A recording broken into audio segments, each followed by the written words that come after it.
Merci, Monsieur le Président. Madame la Ministre, bonjour. Vous le savez que l'Allemagne est l'un des principaux producteurs de porc en Europe.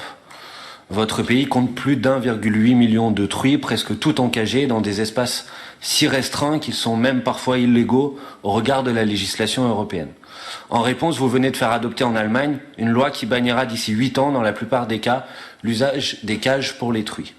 Cette législation existe maintenant, même si elle a été critiquée, notamment par les organisations non gouvernementales, pour son ambition insuffisante. À travers l'Europe, il se développe un mouvement croissant en faveur de l'interdiction des cages en élevage pour toutes les espèces animales. Dernièrement, une initiative citoyenne européenne pour la fin des cages a réuni plus d'1,6 million signatures de citoyens européens, dont près de 500 000 signataires de nationalité allemande. Madame la Ministre, comptez-vous sur cet élan citoyen pour conduire la transition vers un modèle d'élevage libéré des cages, respectueux du bien-être animal et de la libre expression des comportements naturels des animaux? Soutiendrez-vous au Conseil vis-à-vis de vos homologues de tous les gouvernements de l'Union européenne la transition rapide vers un modèle d'élevage sans cage à travers toute l'Europe? Merci beaucoup. La question de l'élevage en cage, je l'ai noté également. Pour les cages, la façon dont les animaux sont traités, ça dépasse les frontières de l'Europe, bien entendu.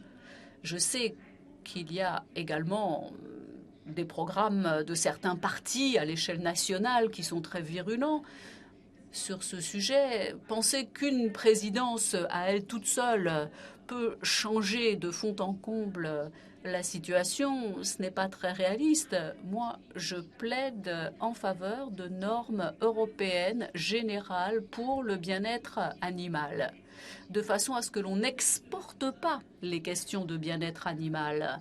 Il faut effectivement, quand on a trouvé des solutions nationales, s'en inspirer si elles sont nobles. Mais moi, je suis pour également l'origine, l'étiquetage précis pour les œufs frais ou pour les produits à base d'œufs liquides. Tout ceci doit faire l'objet d'un étiquetage très précis. Et puis, je pense que nous devons regarder ce que nous sommes capables de faire chez nous, à la maison. Bon, en tant que ministre allemande de l'Agriculture, je plaide en faveur du droit européen. Et le droit européen, ça veut dire que nous devons tenir compte de ce qui se passe aux Pays-Bas ou de ce qui se passe au Danemark, avec des systèmes d'étiquetage et d'indications très précises en fonction du bien-être animal, avec des critères vérifiables très clairs. Avoir une caractéristique ou un label pour l'élevage, c'est encore plus compliqué. Il y en a beaucoup qui le souhaitent. Il y a le label, l'écolabel également. Mais il y en a qui disent, moi, je ne veux que cet écolabel et s'il n'y a pas cet écolabel sur le produit, je ne l'achèterai pas. Mais regardez effectivement ce qui se passe au Danemark et aux Pays-Bas.